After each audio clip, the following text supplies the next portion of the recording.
There is a kind of attention that feels like fire. Not warm, not comfortable, consuming. He looks at you as if no one else exists. He crosses oceans. He takes risks. He abandons everything for you. And in that moment, you feel something you have not felt in years. Completely desired. Completely seen. Completely alive. But here's the question you will not ask yourself in that moment. How long will this last? The problem is Rake. Why the Rake works. The old text says, a woman never quite feels desired and appreciated enough. Not because she is weak, because she has been taught to wait, to be patient, to not want too much, to accept distracted attention, to settle for he tries, and then comes the Rake. He is not distracted, he is not unresponsive, he is obsessed.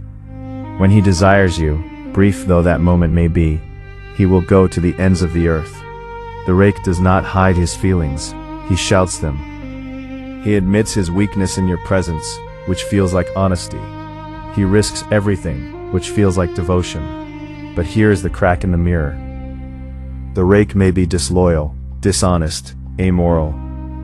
And strangely, this only adds to his appeal. Why? Because danger feels exciting, unpredictability feels alive, and the risk of being hurt makes the chase thrilling. The psychology, what he really offers. The Rake does not offer safety. He offers intensity. He does not offer a future. He offers a moment. He does not offer stability. He offers escape. And for someone who has spent years being patient, waiting, settling, escape feels like freedom. But escape is not freedom. Escape is temporary relief. And when the moment passes, you are left with the wreckage of what you thought was real. The mirror, how to recognize him. Here's how you know you are standing in front of a Rake. First, his attention is exclusive. No one else matters. Not his work, not his friends, not his future, only you. This is not love, this is focus. And focus can be shifted. Second, his pursuit is fast.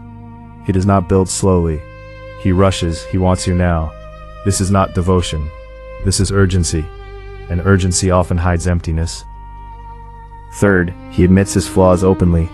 I am not a good man. I have done terrible things. But with you, I feel different. This is not vulnerability. This is seduction. And seduction is a performance. Fourth, he will leave as intensely as he arrived. One day the calls stop. The attention fades.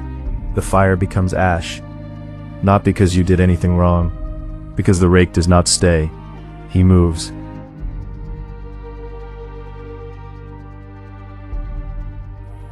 The other side, if you become the Rake. The mirror has two faces. What if you are the one who offers this intensity? What if you have learned, consciously or not, to pull others into your orbit with the force of your desire? This is not evil. This is a power. And every power can be used or abused.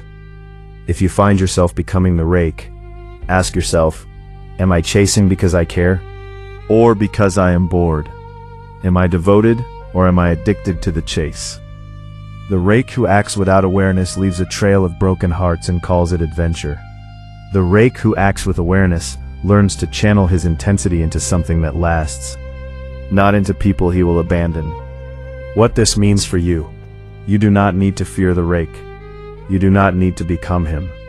You only need to see him. When someone appears with fire in his eyes and nothing in his hands, pause. Ask yourself, is he offering a future or a feeling? The feeling will fade. The future, if it is real, will stay. And if you recognize the Rake inside yourself, do not celebrate him. Tame him. Turn his intensity toward your work, your art, your own becoming, not toward people you will eventually leave. The Rake is not a villain. He is a mirror reflecting the hunger we all carry for being completely desired. But hunger is not love.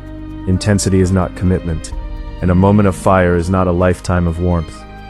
Subscribe if you want to look into the mirror, not to become someone else but to recognize who already looks back. The Cracked Mirror. See you in the next one.